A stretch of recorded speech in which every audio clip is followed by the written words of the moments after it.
Hi, this is a quick look at the Nike Plus kit, which has been built in partnership with Apple for the iPod.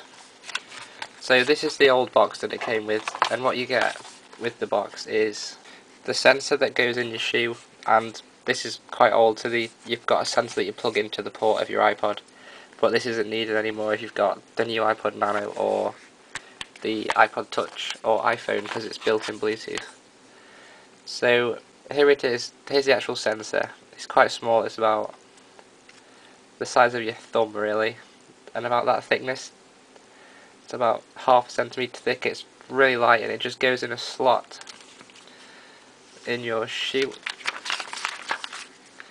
So you just take your sole out and put it straight in. Now you also get a foam insert already in your shoe, so it's best to put that in when you're walking around to stop wasting battery, and you can also turn it off with that little button there. So here's the actual sensor. I think it looks quite nice. It's pretty rugged, and you can see it's got a few marks that I used it quite a lot, and I'm pretty sure it's waterproof too. The Nike Plus unit itself is basically a glorified pedometer that tracks how fast you're stepping on the ground with that foot, and obviously doubles it, so you know the distance you've gone. So I recommend you calibrate it first, so it knows your stride length and stuff over a set distance and set pace, so it can give you a more accurate. I mean, it's not as accurate as GPS, but it's getting there, and just saves you up. And then when you get home, it's stored on your iPod. So say you used your iPod Touch app after you've done your workout, it'll be in your history, which I've not got on here at the moment, and they just plug it into iTunes and it just pops up automatically and just asks, do you want to sync it with Nike.com, and you just say yeah.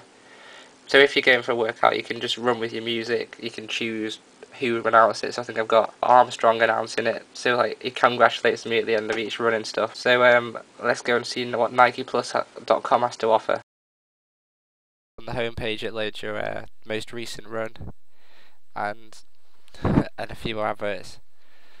And after that, you can each run. So there's a list of all your runs here that you've done in the past, or the most recent ones, and each one is mapped differently according to your pace, so how fast you're going and then the distance. And as you can see, I do drop off quite a lot at the end. So then we'll just pick a run. So I've chosen this run here, and then it shows you can, after you've done a run on your iPod, you can pick how you felt, what the weather was like, and the terrain for future reference. Then it also and you can also leave a note of how the run felt. Now the good bit is the pace per mile that it leaves. Also a little motivation system they've got is called goals, where you set a goal. So this one's run 10 times by the 19th of the 4th. And also there's like another goal which is here, which is set a set distance to run in a total of weeks, or how many calories you want to burn, how many runs you want to get, so that give you incentive to run faster. Or in Nike Coach, this is a good bit, so it creates a custom training plan for you from a marathon to 5Ks from just starting to run, this is what I find Nike Plus to be way ahead of Adidas My Coach in this department. So when you load up each one, you can choose a difficulty, so you can begin at intermediate and so on, and you can see the intensity increasing in the bottom graph. So you just choose that, and then it syncs and it tells you when you've got to run and how far, and gives you rest days. But they also, other incentive they've got is called challenges. So it's like if you've seen the Nike Plus advert when it's men versus women, it's something like that really. See who can run the fastest and the furthest.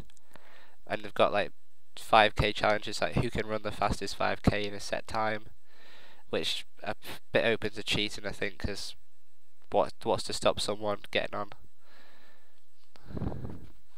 Finding a really flat route, so it's not that comparable, to be honest.